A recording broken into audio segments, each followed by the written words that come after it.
Oglejmo si igro Ujemi me, kar na državni proslavi ob 8. februarju, kulturnem prazniku.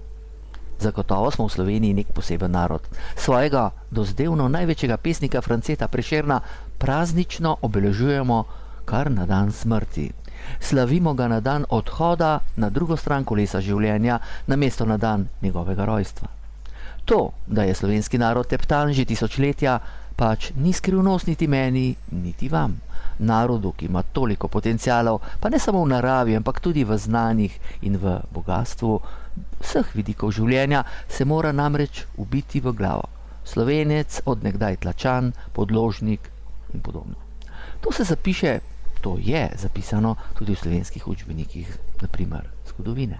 Praznično skozi različne vidike kulture torej slavimo smrt namesto rojstva.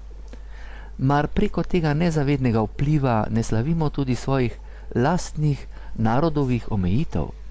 Na mesto čaščenja začetka, na mesto čaščenja rojstva, ki prinaša navdih, energijo, polet in ponos, smrt, izničenje in v času pozaba. Smrt je namreč še vedno in samo smrt, pa naj bo še tako skrbno zavita v celofane razglašanja državništva naroda. In vse to vpliva na nas, na narod, gledano iz tega ali pa drugih zornih kotov. Vse je energija in slovenska smetana, ki je prodana močnejšim v ozadju, že ve, kako je s tem in kako manipulirati z narodom. In mi se jim klanjamo in to celo slavimo na način, ki nam ga predpišejo. Na socialnih omrežjih se ni bilo mogoče ogniti slikam in komentarjem ujetega zajca, ki je služil kot rekvizit državne proslave. Namesto nagačenega zajca bi morali na predstavi ukleščene držati duše različnih pomembnežev, od nekaterih poslancev, pa tudi predsednikov vlad države, raznoraznih bančnih in podobnih funkcionarjev, vodij zdravniških in podobnih zbornic, ki so soodgovorni stalnega ropanja državnega našega premoženja za čas tranzicije od 91 naprej, razpada finančne zdravosti države in zadnje čase problemov na področju zdravstva.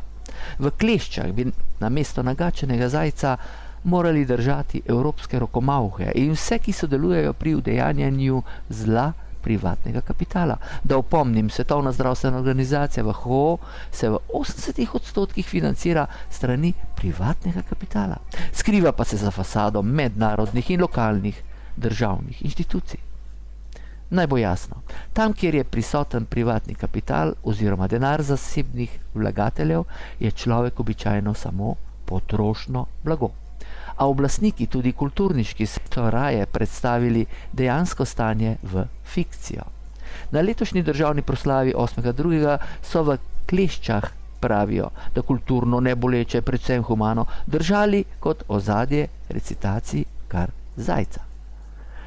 Preko proslave so se namreč oglasili botri iz ozadja, s še eno prefinjeno psihološko skritim trikom za olastninjen narod in posameznik. Kaj predstavlja zajec s svojim stalnim predanjem, mehkim puhom, pa dolgimi ušesci, s katerimi sliši najbolj droben šum? Kaj predstavlja zajec z izjemno sposobnostjo skrivanja v zajčje luknje?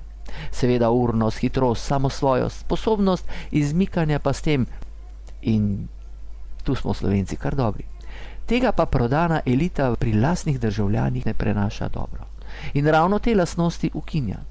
Narod z urnostjo zajca bi bil vedno en korak pred politiko, ki bi bila tako povsem brez zoba pri poskusih zasužnjevanja v svobodo rojenih ljudi. Tako pa, ne greš nikamor, imamo te ujeci, mi te držimo zavajati, zdržali in podobno. Žal v tem svetu ni mogoče. Tudi kultura je v današnjem času svetovnih manipulacij, ki se dogajajo na vseh družbenih nivojih, samo orodje manipulacije za povsem druge interese ozkih egoističnih skupinic, ki se igrajo bogove. Tako kot vedno. Na proslavi smo torej videli simbole zajca, ki je ubit in se ga pase velike kače, ki prosto odide z odra, in velike postave boga stare zaveze, recimo Muka Bes. Tako se lahko vprašamo, ali je to res del Prešerna. Ali je to njegovo delo ali pa je delo masonske lože, ki je predstavo pripravila. Odličen nagovor je sicer imel vodja Prešernovega sklada, Muhovič. Toda koga je nagovarjal? Predsednike, bivše, sedanje, ki so sedeli v prvi vrsti v parterju oziroma na balkonu, ali navadne državljane? Ne, Prešeren ne državljani za njih ne štejejo, saj je bila predstava delana za elito, polna skritih sporočil, nerazumljiva vsem, ki niso povezani v lože. Dejan Kneževič v sodelovanju z Vladislavom Stresom.